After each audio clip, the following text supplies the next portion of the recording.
Hello, everybody. Welcome to Calls. This is the 2023 Memorial Data Dive Show. We have a lot to get into, but first, a happy Memorial Day to everyone out there, and a big thank you to all of the veterans who gave everything they could and made the ultimate sacrifice. That way, we could live comfortably in the greatest country in the world.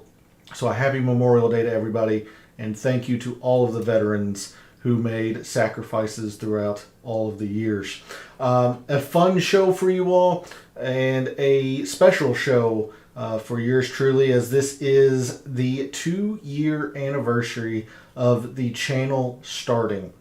And I would not be able to make it to 2 years without continued support from you all. So a big thank you, sincere thanks from the bottom of my heart that you all allow me to do what I love to do, which is to take an in-depth look at sports and statistics, ramble on, and give you sometimes good advice on trying to increase your bankroll.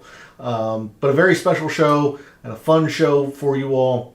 So let's get right into it, shall we? All statistics provided tonight and every night are from fantasynational.com. It is the best tool out there for your money. It's going to make you a much smarter golf gambler and a much better DFS or golf DFS player. Go check them out. It's simply well worth your investment. In the description to the video, there are links to all of my social media, Twitter and Instagram, where I posted some research earlier today around the previous winners of the Memorial going back to 2012. Not a whole lot of commonalities between all 11 winners going back to 2012. We talked about it a little bit last night, but Muirfield is a total test of your golf game. So there are multiple ways to win here. You don't have one specific type of player, ball striker, short game putter, anything like that. So instead, had to dig in a little bit deeper and try to find as much of a pattern for as many of the winners as I could. So I posted the results of that over to Twitter and I believe to Instagram. I might have forgotten. If I didn't, I will put that to Instagram later tonight. So if you want to see the results of my research around the previous winners of the Memorial, you can follow over at Twitter. Twitter is also where I place my daily 3 up, 3 down for baseball. Another successful day today in terms of wagering, or at least DFS lineups for baseball. Although I will own the error that I made in naming Ramon Ortiz, and I deserve an offer for that. Whatever. It was one of those things where I just screwed up. So hopefully you understood that I meant Ramon Urias from Baltimore, not Ramon Ortiz. Dating myself a little bit with the Ramon Ortiz name there. But Twitter is where I post my daily 3 up, 3 down for baseball. So if you want to see quick hitting baseball content, give me a follow over at Twitter. And then lastly, we are live. Chat is open. Again, want to hear from you all. What are you all looking forward to for the Memorial? What statistics do you think we need to focus on this evening? Have you made any wagers when the odds boards or odd prices came out? I certainly fired off a couple of win wagers, all of that good stuff. So jump into chat. Would love the interaction on the 2-year anniversary of the channel starting. So let's dig into the weeds of the data for the 2023 Memorial. And we're going to start as we always do on a Monday evening with Windfinder. And not a lot in the forecast. Pretty similar in terms of how it looked before the Charles Schwab at Colonial. You see Thursday, not a whole lot in the forecast there. Friday, much the same. Now it does look like some gusty winds could be in the forecast for the evening. So perhaps that alters or makes us take some consideration on Wednesday evening. Of course, we'll take a look at Windfinder again before or at the beginning of the DFS Tactics show. But not a whole lot in terms of wind, at least in the forecast right now, that we would need to factor in wind or use the wind filter this week in Dublin at Muirfield Village. Now you see next week does look like a cold front, I suppose, is coming in. So if this actually moves up in the forecast, we could be looking at that. But as of right now for the tournament, Thursday, Friday, Saturday, and Sunday, looks really, really nice. Mid 80s, very little wind. Just looks like a great week and weekend for golf. So we move now to Fantasy National. And before we go any further, I've seen one more field change from last night. Taylor Moore has withdrawn. He is not playing this week. And Aaron Rye has replaced him in the field. So the two field changes I have seen so far, Maverick McNeely and Taylor Moore, they have withdrawn. Mark Hubbard and Aaron Rye replaced them in the field. All right, so with no wind, we'll do a quick recap here on a few of the more important or kind of overarching statistics. You see I've got this set at the beginning of 2023. We'll take a look at approach first. Your top stroke gain approach players this calendar year: Scotty Scheffler, Colin Morikawa, John Rahm, Wyndham Clark, Xander, Ricky Fowler, Tom Hoge, Tyrrell Hatton, Victor Hovland, Gary Woodland, and Sepp Straka. Approach we saw throughout last night in the course breakdown and over at Microsoft Excel. Just the most important shot here. That's the way Jack Nicklaus has designed the course. It's the way he wants it. So this is definitely going to be a strokes gained approach heavy mixed condition model this week again. But around the green is absolutely going to have a lot to say, as it generally does at Muirfield. The rough is long, so when players are not in the fairway, most of the time they're not going to be hitting the green. And when players aren't hitting the green, it is not easy to scramble around a Muirfield.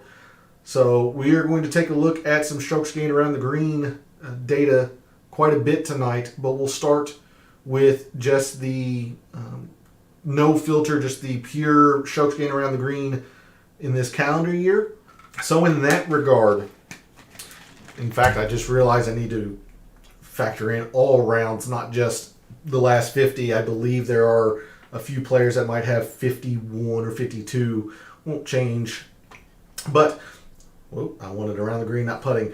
Your top strokes gained around the green players this calendar year: Brendan Todd, Matt Kuchar, Chris Kirk, Justin Thomas, Hideki, Jason Day, Scotty Scheffler, Ben Griffin, Ben On, Alex Noren, and Danny Willett. So only one player is in top 10 in both strokes gained approach and strokes gained around the green. That is Scotty Scheffler, number one total strokes gained in 2023. All right, that's kind of all I want to do in terms of with this calendar year. We'll take a look at a few metrics here with some filters. Muirfield is always difficult. Generally has been. We saw that last night in the course conditions. Every single round the past 3 years has been difficult. 2019 played more to average, but a whole lot of difficult at Muirfield, and I do not see that changing even if the winds stay down. So your top total performers when a round has been difficult since the beginning of 2021, those players are Scotty Scheffler, Rory, Colin Morikawa, Victor Hovland, Jordan Spieth, John Rahm, Matt Fitzpatrick, Xander, Shane Lowry, and Patrick Cantlay. Again, the biggest who's who of who's who on the PGA Tour, your major winners and contenders. Muirfield is a lot like a major. It's a premier field, designated event now, has always drawn the biggest and best fields, and generally the best rise to the top here.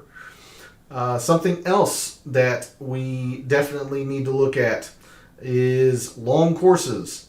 The GCSIA tournament fact sheet listed the course at 7,571 yards, a very long course, even for a par 72.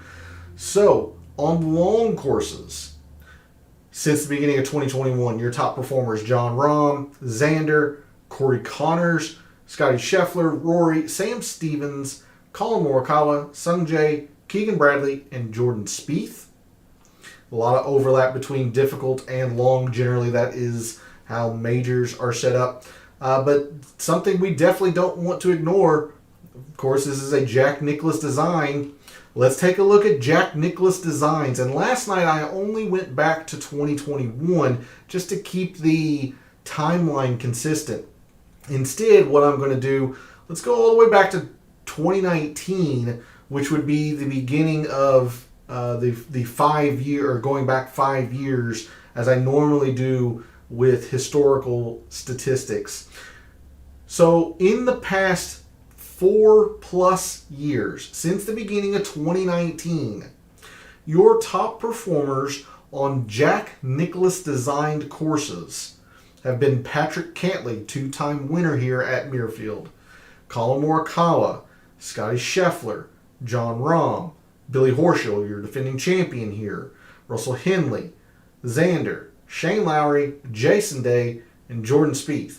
And as a quick reminder, the courses that are making up this data set of Jack Nicklaus designed courses: Glen Abbey, which was the former host of the Canadian Open, of course, Muirfield, where we are this week, the Nicklaus Tournament course, the one of the two alternate courses for the American Express. You're much more familiar probably with the Stadium course at PGA West. Nicklaus Tournament course is one of the alternate courses in that 54-hole cut. You have the Concession Golf Club, and then Valhalla, where the PGA Championship has been hosted a couple of times and will return next year. So there's a look at your top performers since 2019, or since the beginning of 2019, on Jack Nicklaus designs. All right, the last thing we want to look at, I'll bring this back into 2021, the beginning of 2021. Let's take a look at some putting. We know we're on bent. I would gather that the greens are going to be lightning speed this week, but we have seen as recently as last year where rounds have been labeled only as fast, not just lightning. So you see the first round last year at the Memorial was fast, and then round 2, 3, and 4 was lightning. Now a lot of 2021 was fast, so it's not 100% guarantee that these will be lightning, but they will at least be fast. They have never been anything slower than fast, and most of the time they are lightning. So, your top putters on fast and lightning bent greens since the beginning of 2021: Christian Bezuidenhout, Patrick Cantlay, Alex Noren, Brendan Todd, Justin Lauer, John Rahm, Beau Hossler, Rory, Sam Burns, and Denny McCarthy. All right. We can take a look at a few more things later on, particularly around the green when we get to that. And in fact, you're going to see I'm going to keep the bent. I'll keep the bent fast and lightning up anyway. But I'm really anxious to go and check out these prior leaderboards and see what we can discern from a couple of these previous tournaments, and see where we want to focus our statistical viewpoints this week. So here is last year's Memorial, where Billy Horschel was your winner. He played a complete tournament. 3.5 was his lowest strokes gained. That was off the tee. 5.2 around the green, 5 approach. I mean, he just played very, very well. You see Aaron Wise, who finished second, was in the two main shot types, approach, and putting.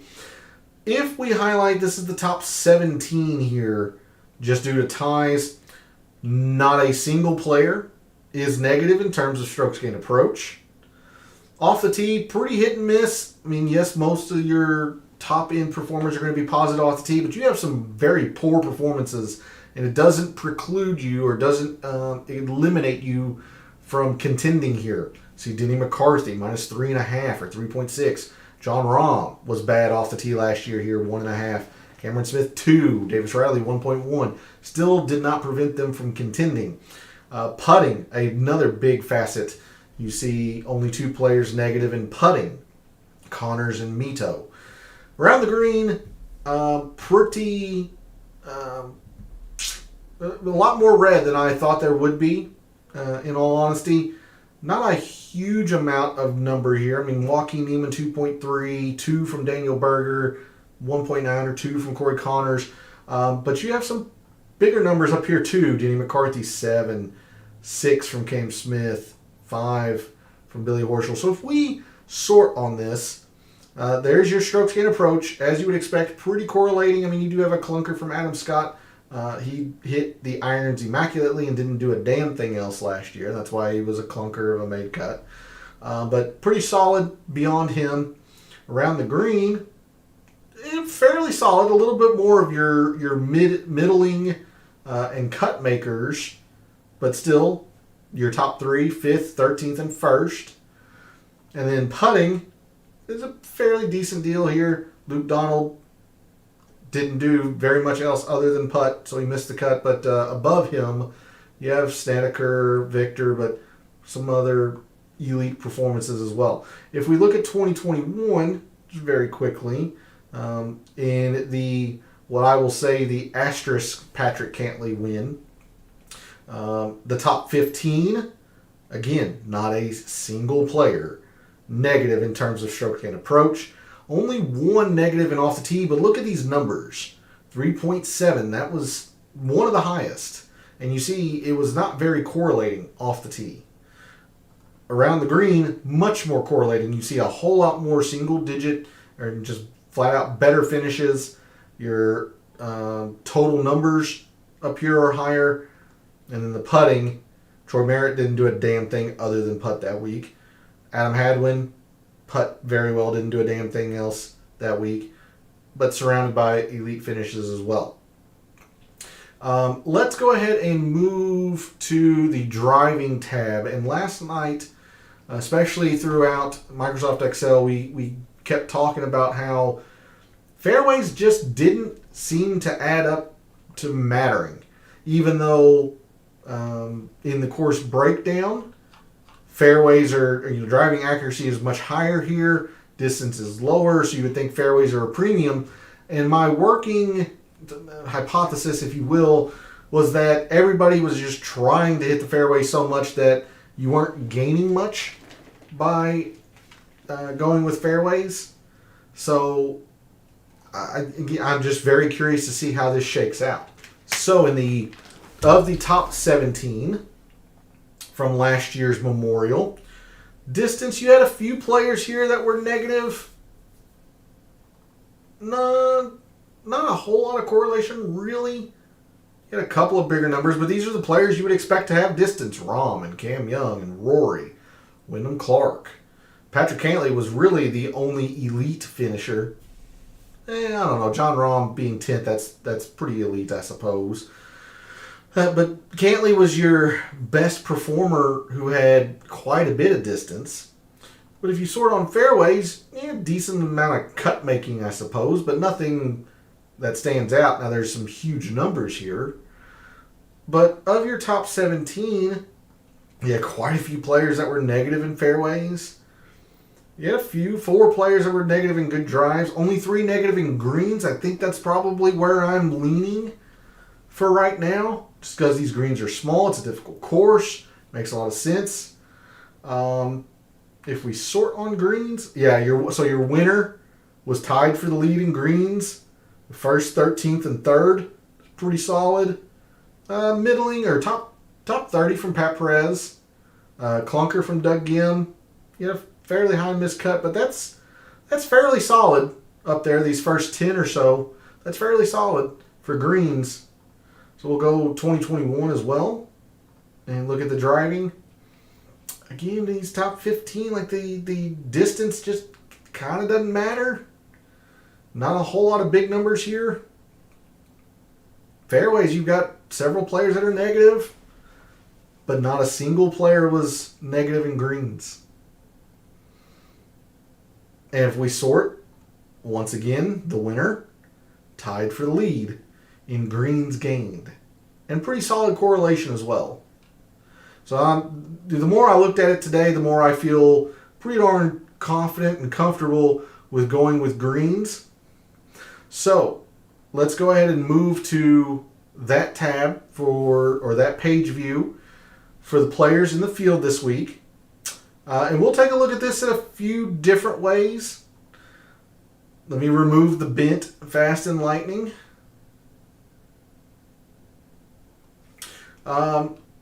So we'll just go with greens since the start of this calendar year, just kind of a baseline to see who's been doing or hitting greens well this calendar year.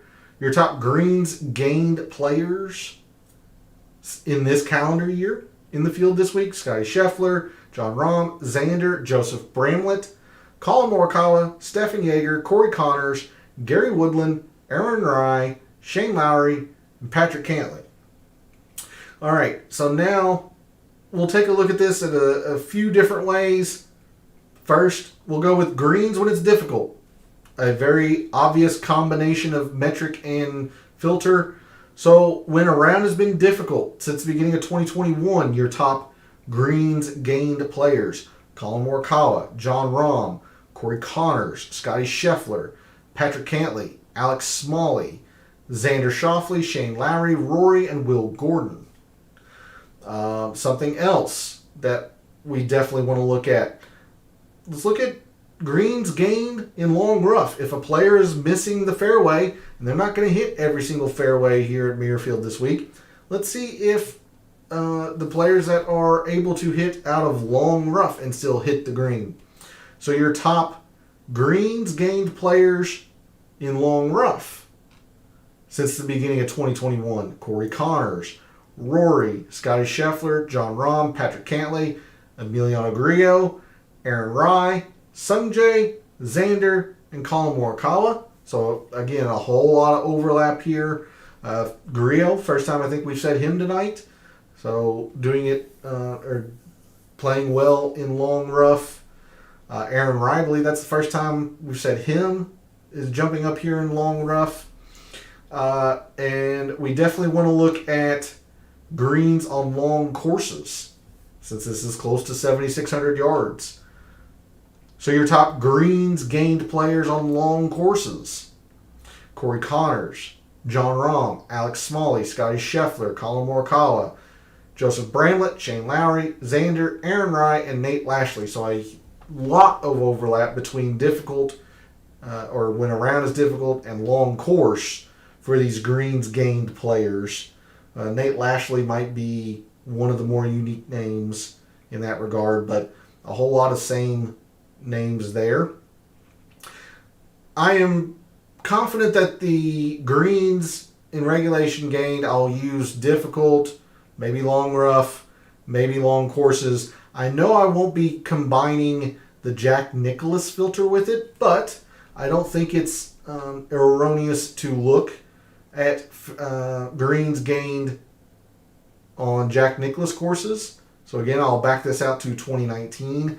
Your top players at greens gained on Jack Nicklaus courses: Xander, Patrick Cantlay, Sepp Straka, Colin Morikawa, Sam Ryder, Russell Henley, Scotty Scheffler, Justin Suh, only 7 rounds, but Justin Suh, Jon Rahm, and Gary Woodland. Something else we definitely want to look at is scrambling. Scrambling is difficult here at Muirfield. There it is. Get out from behind my big head. Scrambling, very difficult here. 52.5% or so versus the average tour event of about 57.5%. Just not easy to do here. So scrambling, we'll take a look at, again, a couple of different ways. We'll start with Jack Nicklaus because I have the filter here, but it's the filter I know I won't use with it. But your top scramblers on Jack Nicklaus designed courses: Jordan Spieth, Ricky Fowler, Harris English, Jason Day, Patrick Cantlay, Billy Horschel, Russell Henley, Michael Kim, Brendan Todd, and Sung Jae. We can look at scrambling on long courses. So your top scramblers on long courses, let me bring this back to 2021. Brendan Todd, Matt Kuchar, Christian Bezadenhout, Taylor Montgomery, Peter Malnati, Dylan Fratelli, Patrick Rogers, Jordan Spieth, Kevin Streelman, and Lucas Herbert. Top 10 scramblers on long courses. We'll take a look at scrambling long rough. I mean, we know that the rough is going to be long. It has always been long here at Muirfield. So your top scramblers in long rough: Matt Fitzpatrick, Christian Bezadenhout, Denny McCarthy, Adam Hadwin, Ben Griffin, Danny Willett, Matt Kuchar, Brendan Todd, Taylor Montgomery, Cam Young, and Mackenzie Hughes. And where I generally go for scrambling is combining it with the difficult, or when a round is difficult. So your top scramblers when a round is difficult since the beginning of 2021: Denny McCarthy, Sung Jae, Christian Bezadenhout, Brian Harmon, first time I think we said him tonight, Justin Thomas, Jason Day, Andrew Putnam, Ben On, Brendan Todd, and Patrick Cantlay. So you see Cantlay's been up here seemingly on every one of these filters, no matter what filter, he's been there for the scrambling and the greens. And that's why he's the strokes gained total leader by far here at Muirfield the past 5 years. Let's see. Other players: Denny McCarthy, generally a short game player. Sung Jae, if he hasn't been in the top 10, he's been right outside the top 10. But I'd be curious to hear what you all think, so put it in the comments or jump in chat. How are you looking at greens? Are you going to be looking at it when it's difficult? On long courses, on long rough, how are you going to be looking at scrambling? Because there are a number of ways you can look at these different metrics for Muirfield, and it will apply, certainly. But because we are talking about scrambling and these different filters, I do want to come back to around the green very, very quickly. We'll start with strokes gained around the green when a round is difficult. Your top players in those circumstances: Matt Kuchar, Chris Kirk, Matt Wallace, Ben On, Danny Willett, Scotty Scheffler, Ricky Fowler, Jordan Spieth, Jason Day, and Francesco Molinari. I think it would be okay to look at scrambling on bent, strokes gained around the green on bent, particularly fast and lightning bent. I know we're going to use that for putting, but putting is a part of scrambling, and around the green can affect that as well. So your top strokes gained around the green players on fast and lightning bent greens: Denny McCarthy, Jordan Spieth, Shane Lowry, Cameron Young, Sung Jae, Stefan Jaeger, Siwoo Kim, Wyndham Clark, Danny Willett, and Kevin Kisner. Take a look at two more strokes gained around the green on long courses. On long rough. Apologies. Let's do strokes gained around the green in long rough. That top 10: Danny Willett, Chris Kirk, Jordan Spieth, Kevin Kisner, Ben Griffin, Kevin Streelman, Scotty Scheffler, Jason Day, Matt Kuchar, and Matt Fitzpatrick. And finally, let's just take a quick look at Jack Nicklaus around the green. So we'll go back to 2019. Your top strokes gained around the green players on Jack Nicklaus courses: Jordan Spieth, Hideki, Chris Kirk, Denny McCarthy, Justin Thomas, Shane Lowry, Jason Day, Scotty Scheffler, Robbie Shelton, and Matt Wallace. So a few new names throughout these filters. Robbie Shelton, Matt Wallace, but Scheffler's been a constant among these metrics and filters. Jason Day the same, Shane Lowry, Denny McCarthy, Chris Kirk has been there seemingly on all of these as well. So hopefully with all of that, you've gathered a few names that are overlapping among the majority of the metrics and the filters used to get a sense of who we think are going to be the best short game players here at Muirfield this week. I'm going to set this for birdies and bogeys, bringing it back to 2021, and get prepared for that. But let's go ahead and go to the previous leaderboards. We'll take a look at some scoring. Mentioned last night that it was a lot of the bogey avoidance and maybe even double bogey avoidance. So again, pretty clear picture here that you see. Only one player negative in bogeys. Now, the three players that are negative in birdies are very, very minimally negative, but you do have more players that are negative. But let's take a look here. Massive preference or favor of bogey avoidance. Pretty darn even, but slight birdies, bogeys, bogeys, bogeys, bogeys, bogeys. Bogeys is outweighing the birdies gained among the top 17 from last year. If we sort on it, 9.4, again, your winner led in that category. Birdies gained was a 7.8. Just get a quick mental snapshot of some of these numbers here. And then for bogey avoidance, yeah, quite a few more single-digit finishes among your bogey avoiders. Now, double bogey avoidance, this is what I was afraid of. Anytime we have looked at double bogey avoidance, it's been pretty clustered, meaning you don't have big spike performances, say like a 9.4 Billy Horschel bogey avoidance. We just have a 1.9 and there are several players there. So not sure, or at least from 2022, it doesn't look like double bogey avoidance is something that we would want to put a lot of attention to. If we take a look at 2021 and scoring, interesting, your leader actually was more birdies gained.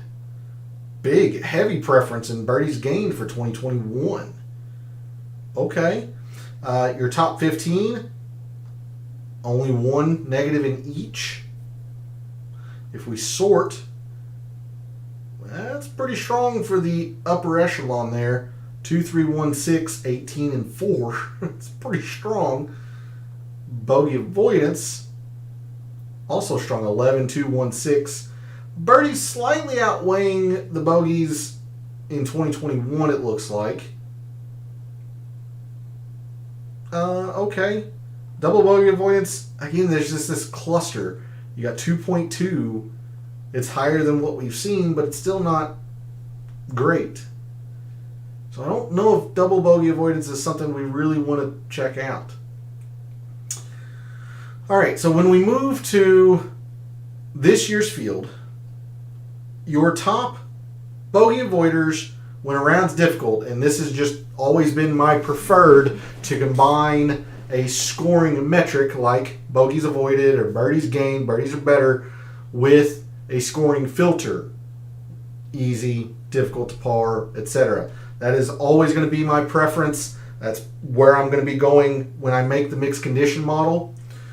But we'll take a look at it a couple of different ways. So, your top bogey avoiders when a round has been difficult since the beginning of 2021.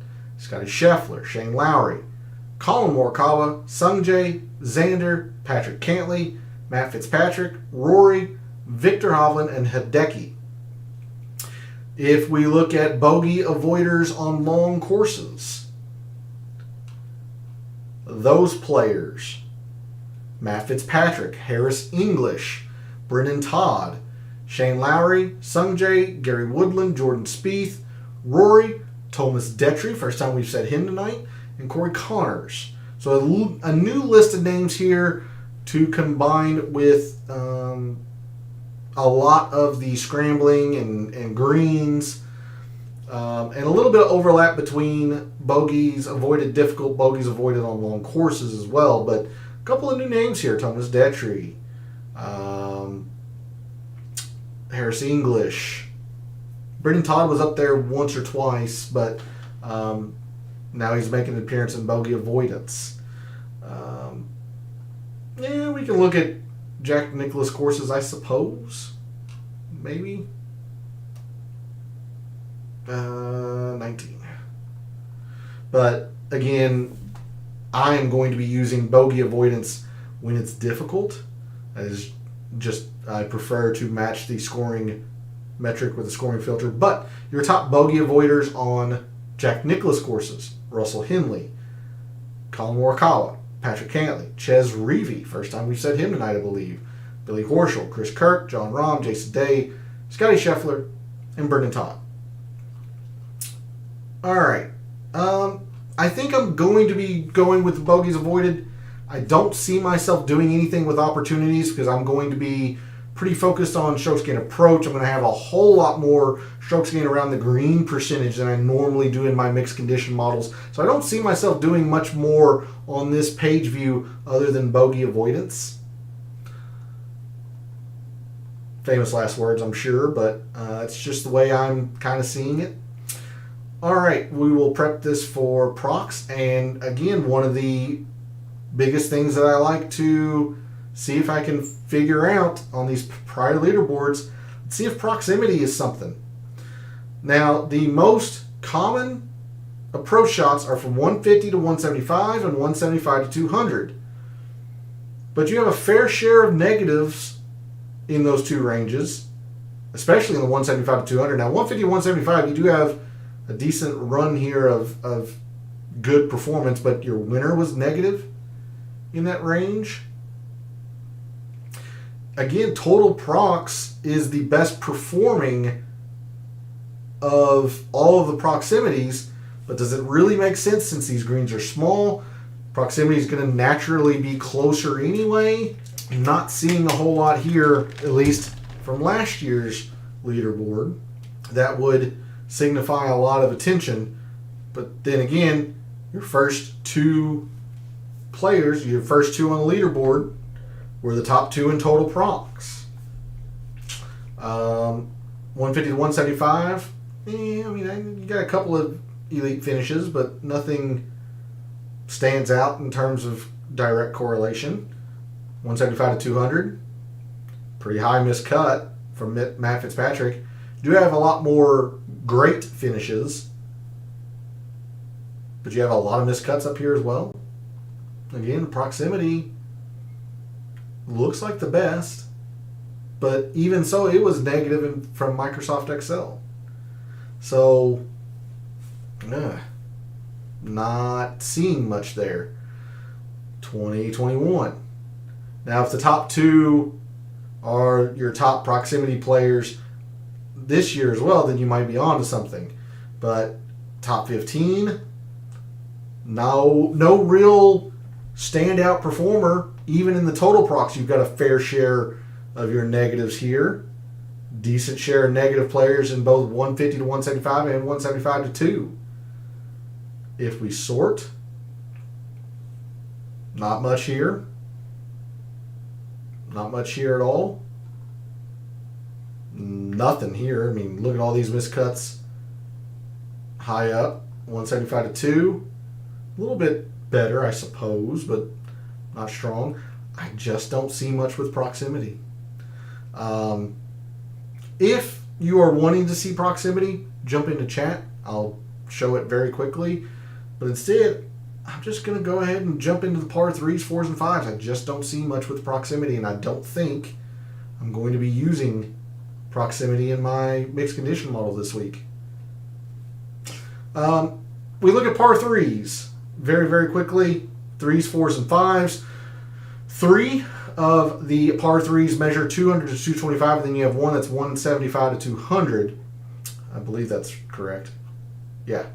3, 200, 225, and then one from 175 to 2, and this one has had a tee added, could be above 200. I had no idea this was. Hasoy, thanks for jumping into chat. Much appreciated. I am a member at Fantasy National. This is all of the credit goes to Fantasy National. If you are not a member, I highly suggest that you go check them out. It is well worth the investment. But yes, there is always a possibility to narrow down the statistics if you have the equipment and the capability to do so.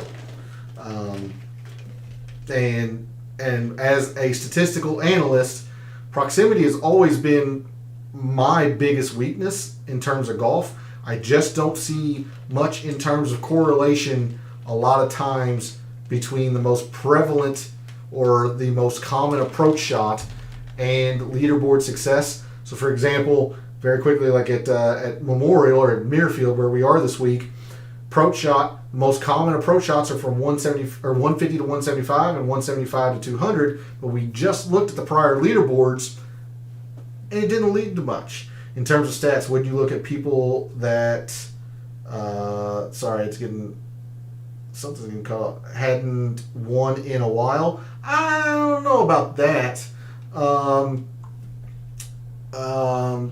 You definitely want to see who is in good form. That is certainly part of the analysis that you want to do.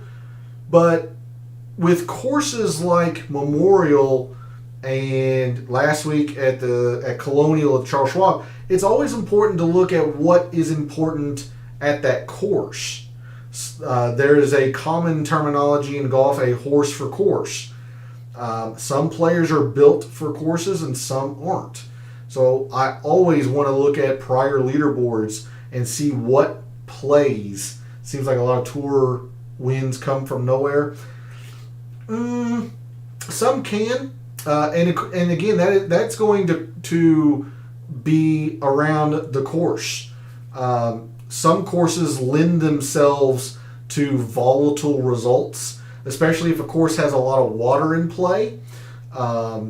Whereas a place like Colonial, where we were last week at the Charles Schwab, prior course performance is actually a pretty big deal. If you've had success at Colonial, you're generally going to play Colonial pretty well. Muirfield's kind of the same, and I'll show you that in Microsoft Excel later. That prior success at Memorial tends to lead on to more success at a certain golf course. So I really, really like looking at these prior leaderboards. Well, I appreciate it. I'm glad you're able to grab something from it. I know I can ramble on about stuff, but as long as the viewers are able to get something from my shows, that's what I'm here for. It's what I'm trying to present to you all. Hey, Bruce, don't worry. Life happens. Happy Memorial Day to you. Glad you could make it. So never apologize or feel bad about being late. I'm just grateful that people tune in and watch and listen and are able to grab some information around it. So hopefully you're able to have a chance later on this week to go back and catch what you've missed. Thanks for jumping in chat. We look at par threes, and remember, 3 of the 4 are from 200 to 225, so you would think that would be the most important range of par threes. But really, when we went through Microsoft Excel last night, it looked like all par threes were really important. So if we, again, just look at the top 17, just convenient for ties. I don't only do the top 17. Sometimes I'll do 16 or 21. It kind of depends on just where the cutoff is on ties. But for the top 17 here, only 2 players negative in par threes. You see only 1 player negative in 150 to 175.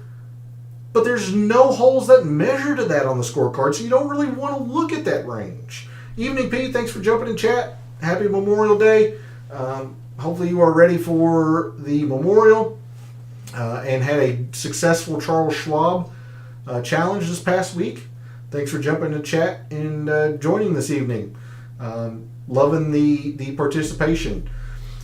If we sort, again, pretty strong performance in terms of correlation here for par threes.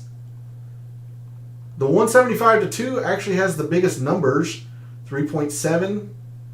You do have a couple of pretty high missed cuts here, and then 200-225 is a 3.5, but it's a lot more correlating.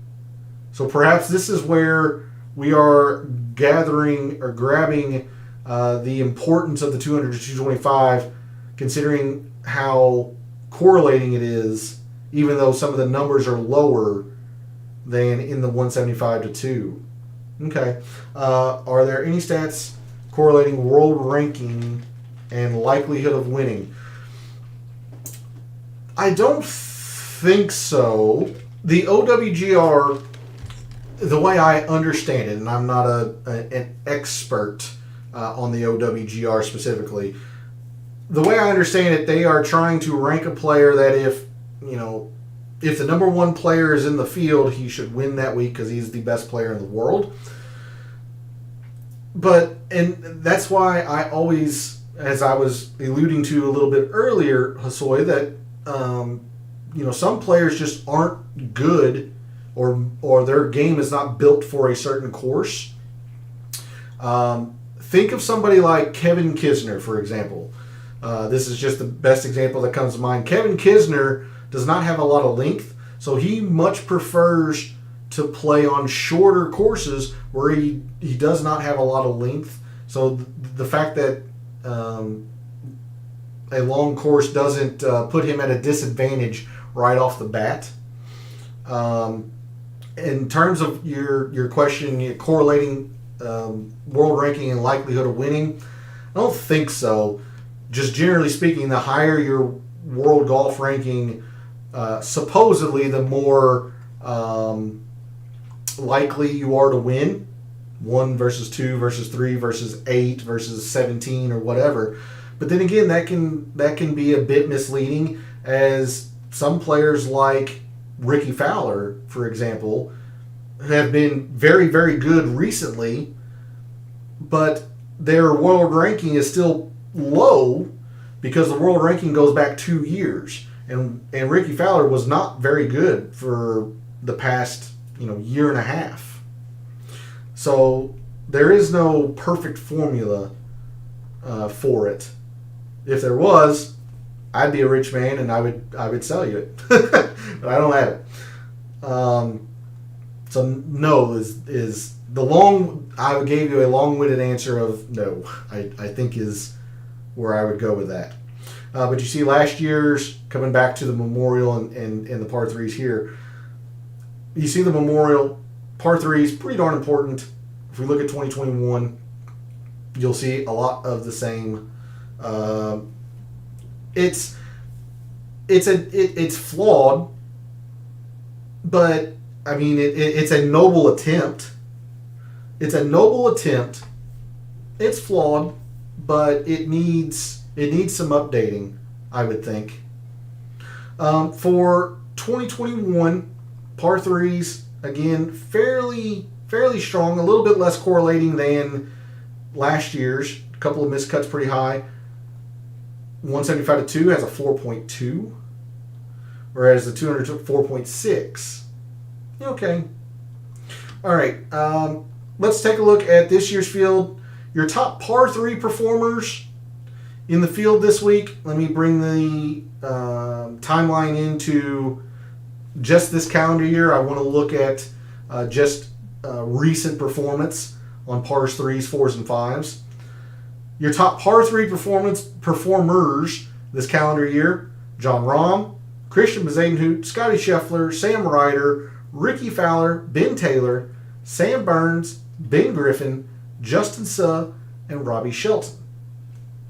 I'm going to move through this a little bit quickly so that way I don't run too far over on time.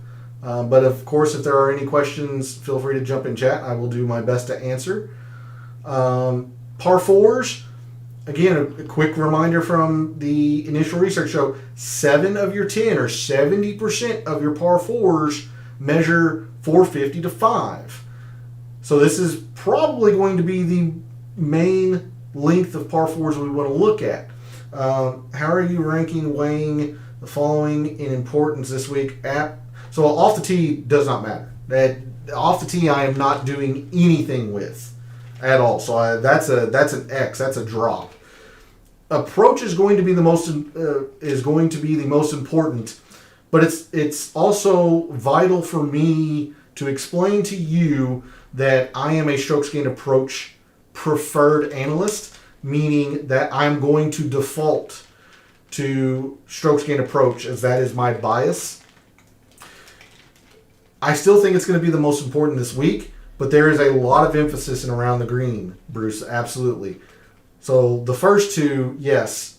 Off the tee, none at all. Don't understand any of this, but it's fascinating. Well, if you...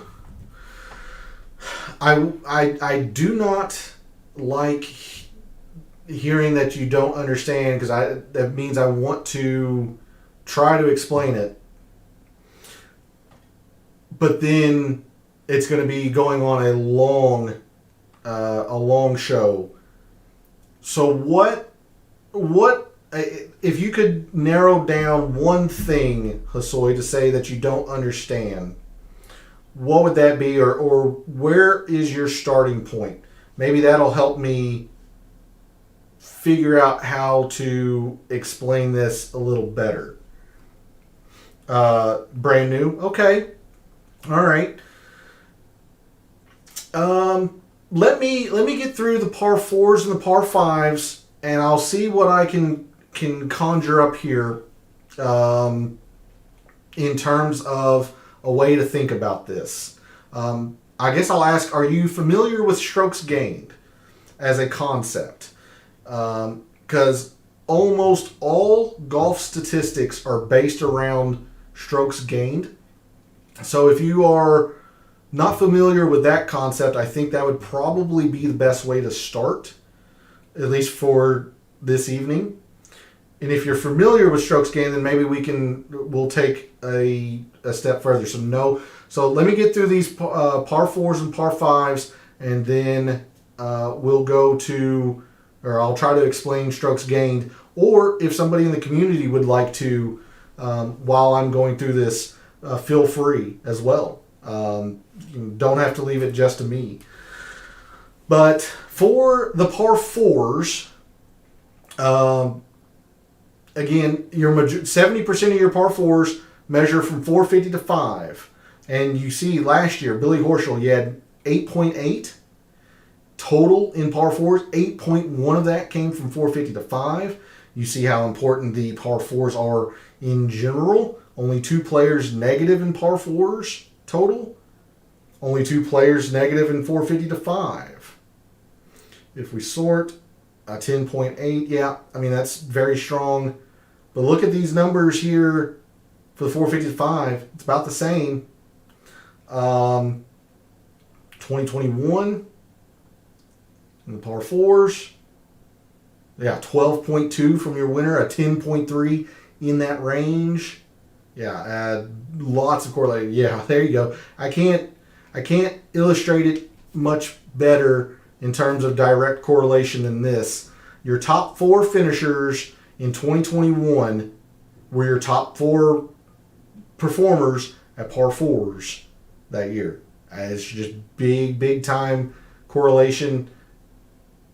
A little bit different in terms of the specific length, but still pretty strong. First, 4th, 6th, 11th, 2nd, pretty strong. So your top par 4 performers in this calendar year: Scotty Scheffler, Patrick Cantlay, Jason Day, Tyrrell Hatton, John Rahm, Xander Schauffele, Chris Kirk, Victor Hovland, Thomas Detry, and Taylor Moore.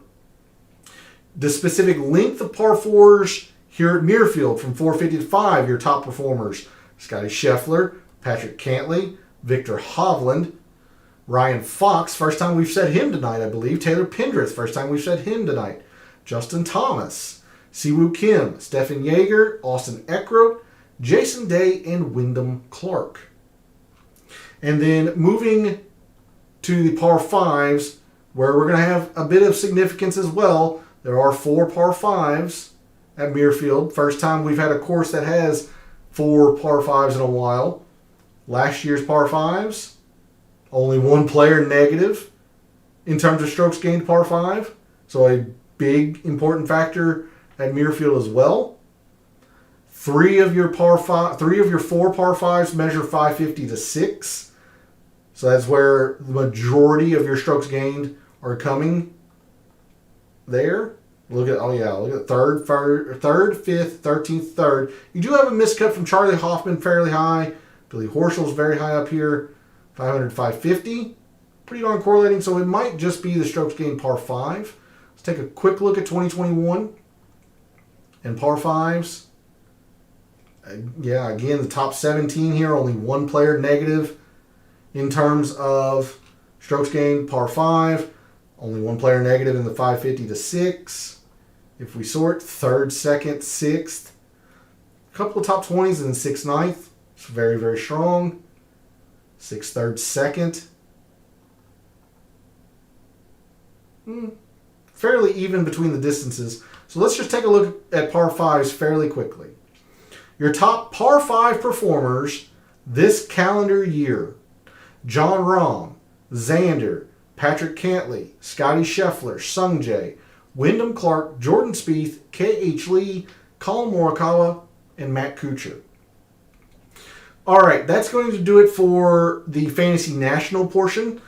Let me set up everything for Microsoft Excel very, very quickly. And in the meantime, I will give Hosoi, is this the type of course people often do well their first time out or no?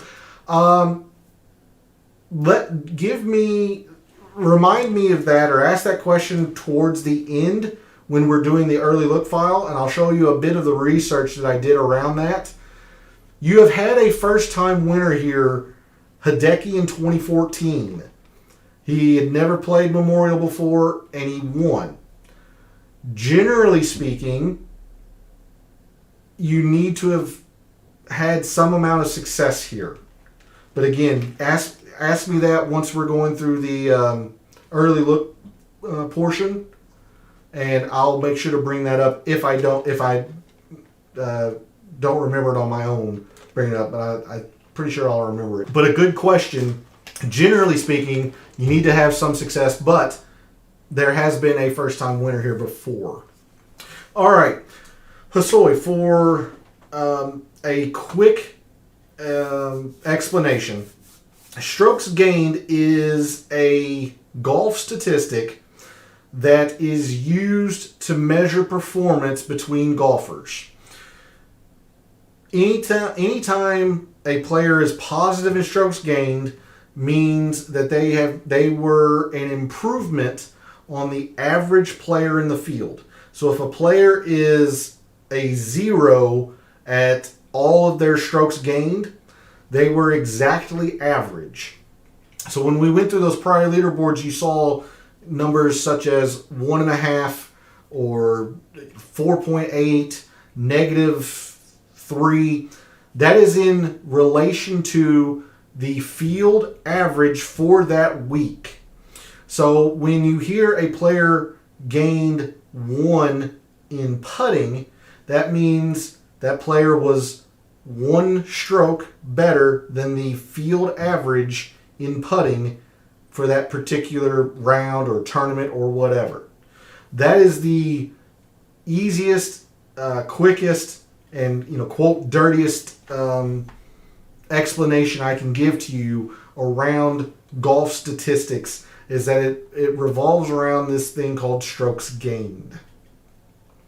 And that's what we use analytically to determine who players that are playing well or maybe not playing well. Because strokes gained give you a good idea of, perhaps actually really the best thing I can show you. I'll readjust this very, very quickly. we'll go to Scotty Scheffler. He comes in third last week at the Charles Schwab. But you see that he gained 5.7 off the tee. He gained 7 in approach, and he gained 2.5 around the green. He played exceptionally well. He should have won the Charles Schwab. He lost 4.5 strokes putting in those 4 days. So he lost more than 1 stroke a day putting at the Charles Schwab. If he cuts this number in half, Scotty Scheffler wins. So strokes gained is a good way beyond, their score, a player's score, to show how well a player has played. And of course, you're going to take into consideration things like how difficult the course is, what the other players are shooting. So if somebody shoots a 68, that's, let's say it's 4 under, that sounds good. But if the average player shot 6 under, that's not very good. So that's why the score can be a little bit misleading. That's why we look at strokes gained. All right. Going a little bit over on time, so we're going to try to move this going. But Hosoi, hopefully that helps explain or at least give you a starting point in terms of all these stats. And then hopefully you think about coming back for some more shows, and hopefully some more things will sink in. But hopefully that gives you a good starting point, or at least a starting point moving forward. All right, so this is the mixed condition model that I made for last year's Memorial. 15% in approach. I used it pretty heavily. I can see myself keeping that, or maybe even upping it a little bit. Okay, I appreciate it. Thank you. So I appreciate that. 15% around the green, and you see I use the difficult to par filter. I can see myself doing long rough, difficult. So a couple of different ways to go about it, but I definitely factored in a lot of around the green. I did separate out the 450 to 5s, and I had that at 15% last year. That might be a little heavy. I might want to back that off a little bit, but par 4s are definitely going to be having some importance. I did single out the individual range. Actually, I singled out 175 to 2 instead of the 200 to 225. So this might be a bit of an error on my part. If anything, it might need to be the 200 to 225. But I think from what we just saw throughout the prior leaderboards, it might just be strokes gained par 3. 10% in par 5s, they have importance here. That's going to stay, might increase a little bit, but definitely look at par 5s. Now, I'm not doing anything with strokes gained total, so this is 25% of my mixed condition model that I am getting back, that I'll be able to maneuver around or put into different metrics. 10% in difficult, 10% on Jack Nicklaus courses, and I did put 5% on long courses. So we'll see here in a little bit which of those were most predictive. I had 5% in greens when it's difficult. That makes a lot of sense. We talked about that tonight. 5% in scrambling when it's difficult. So the one thing that I am seeing, I didn't do anything with bogey avoidance. That probably needs to be a factor in there. I definitely think the greens in regulation need to be increased in percentage. But there's a look at last year's mixed condition model, and you see the results here. Honestly, they were fairly okay. They were fairly positive. I only had 3 missed cuts in my top 20. That's a very good ratio. I will accept that every week. I didn't have the winner. Billy Horschel was a little bit out of nowhere, as Hosoi would say. He didn't have a lot of approach form coming in, but he was still in my top 30. But in my top 20, you see I had the runner-up.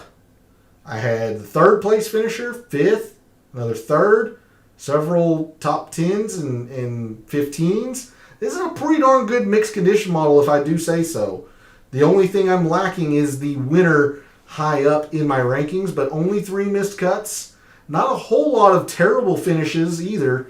Cam Young, who was pretty popular, so a lot of people were on Cam Young.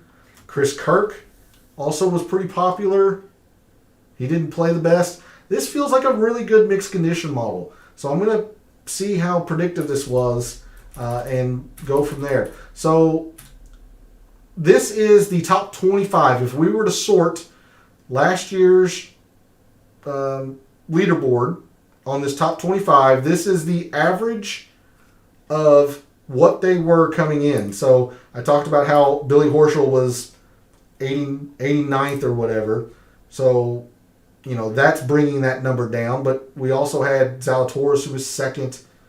You had Neiman, who was 37th. So the top 25 from last year's Memorial averaged a 41.5 in strokes gained approach, or being ranked 41.5. That's pretty darn predictive. So approach, going to be a pretty big factor. Around the green, not as predictive. Fairly strong, but actually the lowest of all of the metrics here.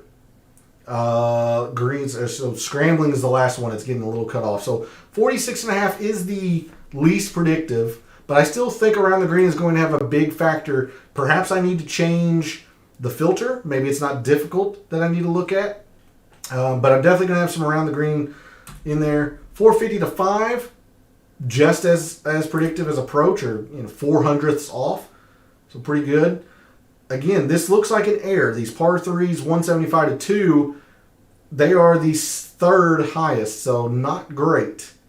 Not great in terms of predictive. Par 5s, pretty strong. So of the totals, this was difficult, this was Jack Nicklaus, and this was on long courses. You see, long courses by far and away performed the worst of the 3 strokes gained totals from last year's mixed condition model in terms of predictive. So difficult does look like it's the filter to go if you are on the fence. Jack Nicklaus was very, very strong as well, though. So perhaps there needs to be some Jack Nicklaus filters in some of the metrics. You see greens, very, very strong in terms of predictive analytics as well. So I use greens when difficult. It makes a lot of sense.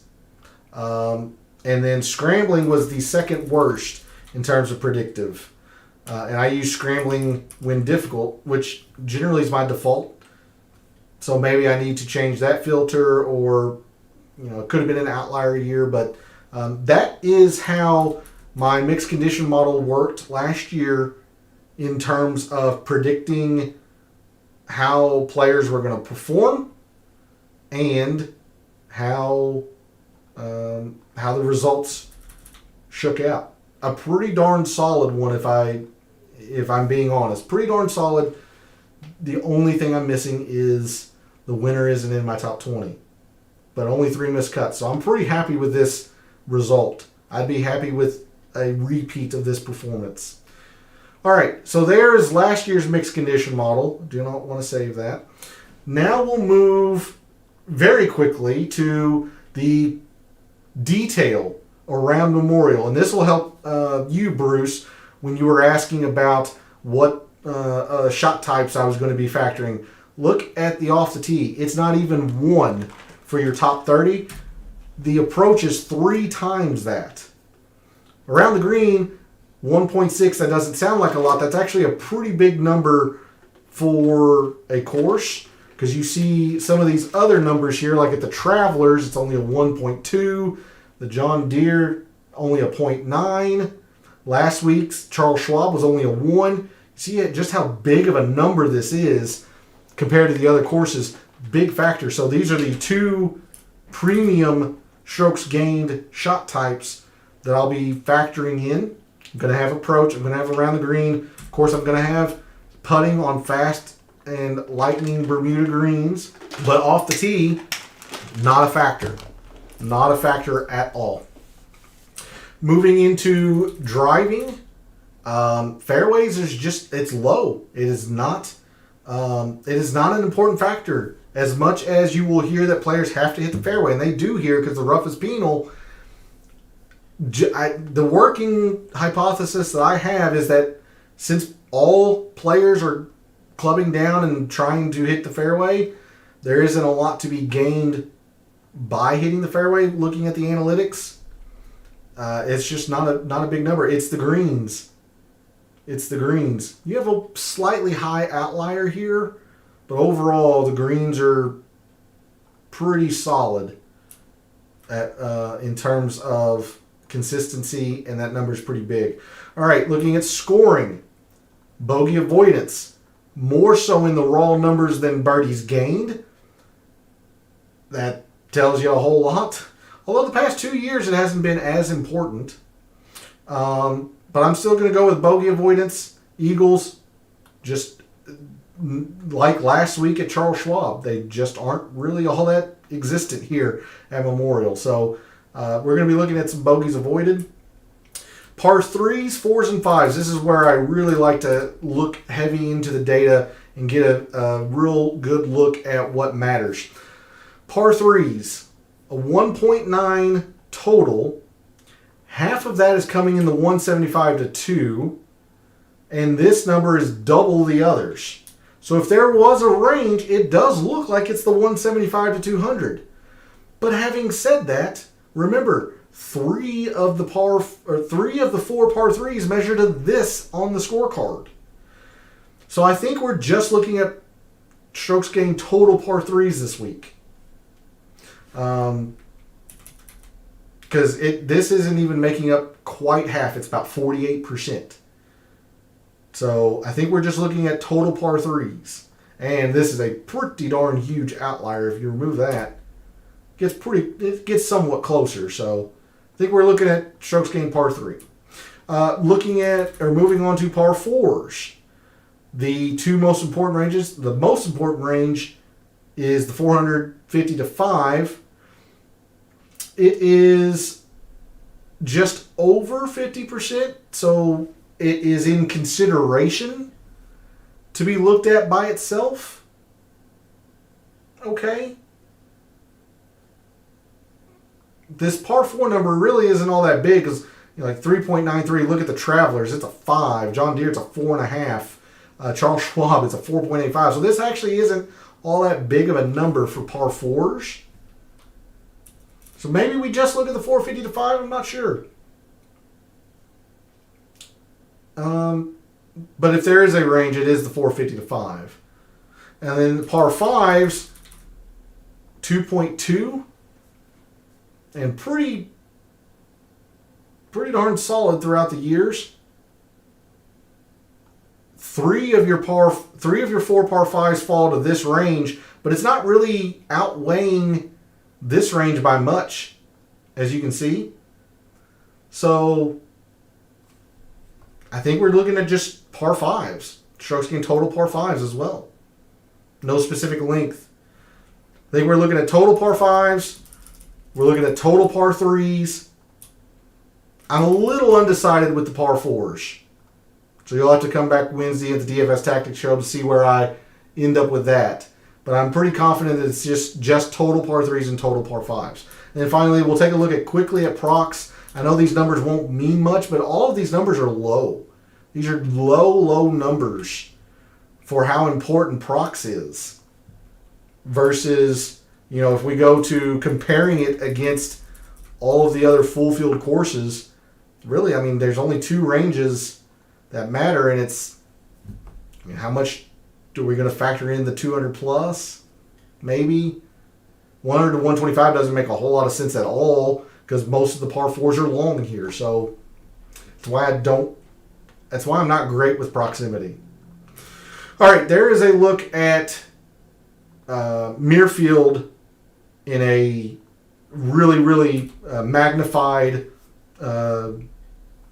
way, looking at the direct data, getting into the weeds, if you will. All right, now we'll move to the early look file, and before I forget, let's go ahead and go to what I call my winner matrix. This is the winners going back to 2012. And, of course, the Memorial goes back further. Fantasy National only goes back to 2012. So I only go back to 2012.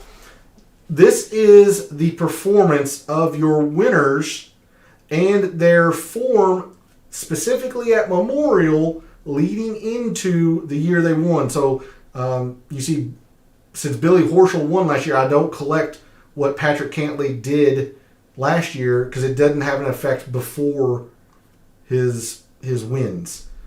Like Bryson, he hasn't won since 2018, so I'm not collecting anything after that.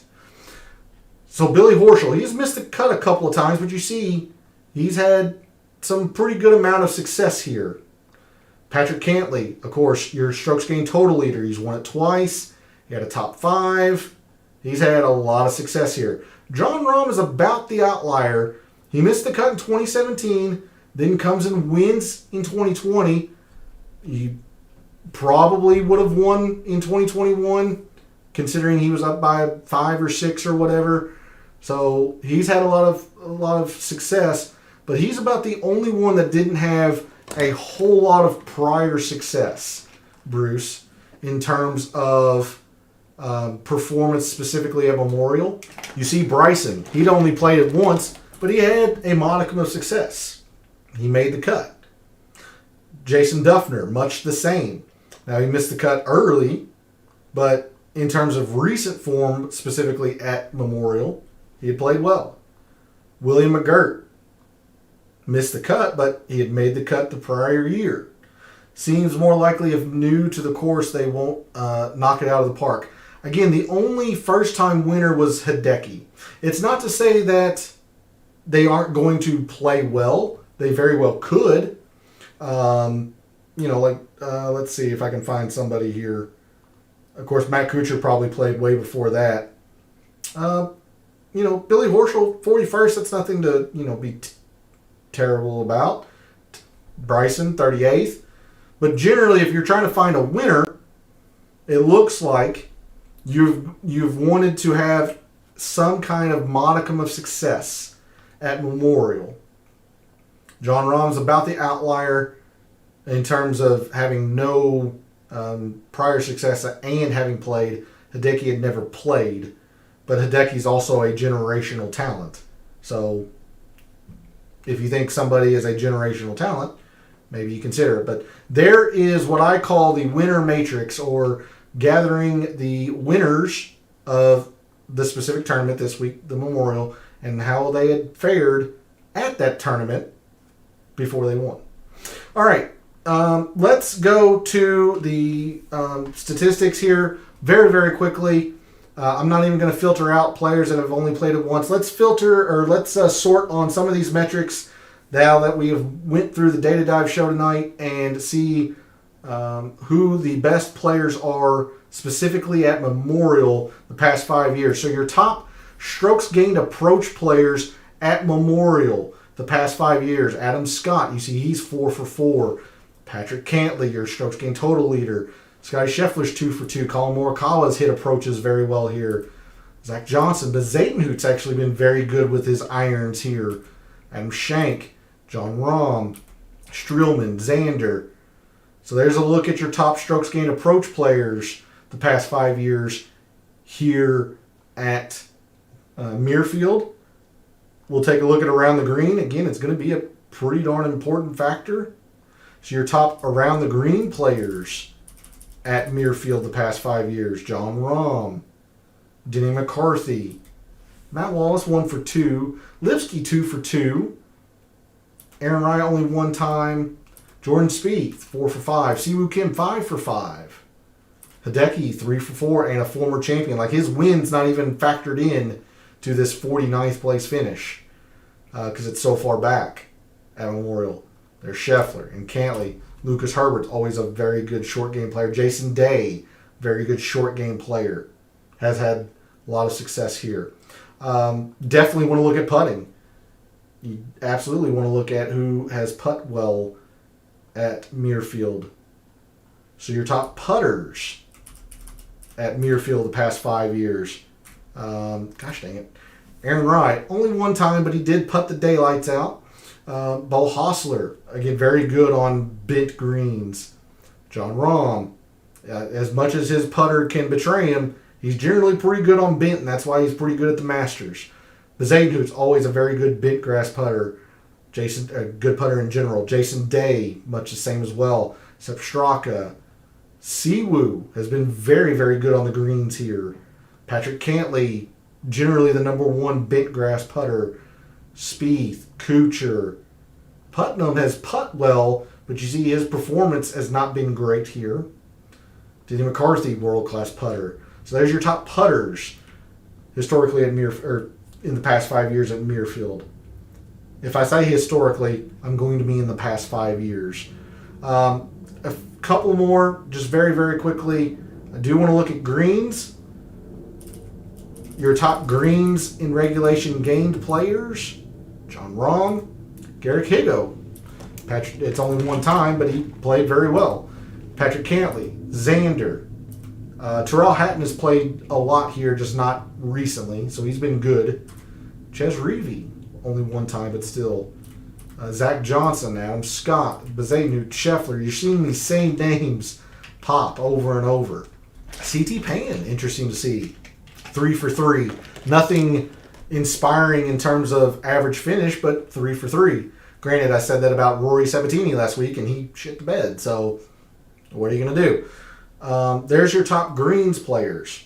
I'm going to skip bogey avoidance. I do want to look at 3s, 4s, and 5s for you all very, very quickly. So your top par 3 performers past 5 years here. Harris English, 1 for 2. John Rahm. Robbie Shelton, only one time. Siwoo Kim. Adam Schenk, 2 for 2. Matt Kuchar. Xander. Mackenzie Hughes, a little bit less in terms of success, but he's played the par 3s very well. Sam Burns, nothing in terms of overwhelming success, but he's 2 for 2. Russell Henley, Uncle Luke for you, P. Uncle Luke makes an appearance tonight. Patrick Cantley. Scheffler, Sam Ryder, okay.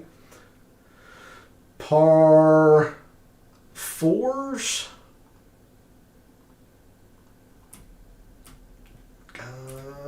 Par 4s. Molinari, Cantley. John Rahm. Denny McCarthy. Played par 4 as well. Chris Kirk, 3 for 3. Spieth, Horschel. Rory, Justin Thomas. Adam Scott. And you can see what they've done in that most important range, or what looks to be the most important range, 400, 450. All except for Aaron Rai have played them pretty well. We'll look at Cantley and Rahm. McCarthy has played the 4... I need to be looking at 455. Rai played those exceptional in his 1 year. Rahm's been good. Cantley's been good. Chris Kirk's been good at that range. Spieth. Horschel. Rory a little bit less so. He's been taking advantage of the shorter par 4s, but still good. Justin Thomas. Lipsky, 2 for 2. Adam Scott. Okay, finally, to end the show, we'll look at par 5s. So your top par 5 performers historically, or at least the past 5 years, at Muirfield. Scotty Scheffler, Patrick Cantley, John Rahm, Siwoo. Look at these players that are elite at Muirfield, or at least have been elite the past 5 years. Look whether a lot of them are rising to the top. Par 5s. We're going to need to give par 5s pretty heavy credence. Ricky has played well here. Tagala's 2 for 2. Average finish inside the top 20. Troy Merritt's 3 for 4. Shane Lowry 3 for 4. Danny Willett 3 for 4. Xander 4 for 5. You can see where a lot of the elite are rising. It's in these par 5s. All right, I will resort this on the average finish, and that is going to do it for the Data Dive show tonight. It was a lot of fun. I know it went quite a bit. Oh gosh, I went the other way around. I know it went quite a bit over on time, but I don't ever mind as long as there are questions. Hopefully I'm able to answer them for you all and give you all the tools and the research that you all need to have big successful weeks like Bruce did last week. Hasoy and Bruce, P, thanks for jumping in chat. Always appreciated. a big thank you for joining me on what is the 2-year anniversary of starting the channel. Wouldn't be able to do this without you all continuing to come back, show support by liking the videos, subscribing, interacting. It's always appreciated. I love what I do, and you all make it possible with all the support. So really, I truly thank you all for that. In the comments, let me know how you are viewing some of these metrics that I was looking at. How are you going to split out the metrics and the filters? Are you going to be looking at greens on difficult, greens on long courses? How are you going to look at around the green? All that stuff. What wagers have you made? And who are you looking forward or looking, to pivot to or fade away from before we get into Wednesday night's DFS Tactics show? But thanks to you three again for jumping in chat. Thanks to everybody who tunes in and watches, listens and supports the channel. It's been a very, very fun 2 years. Lots of ups and lots of downs, but you all have stayed true and come back show after show, even through the downs, so I very much appreciate it. For all of the wagers that you have made this week for the Memorial, for all of the wagers you're thinking about making this week for the Memorial, and until I see you Wednesday night for the DFS Tactics show, may all your bets be profitable. Happy Memorial Day, everybody.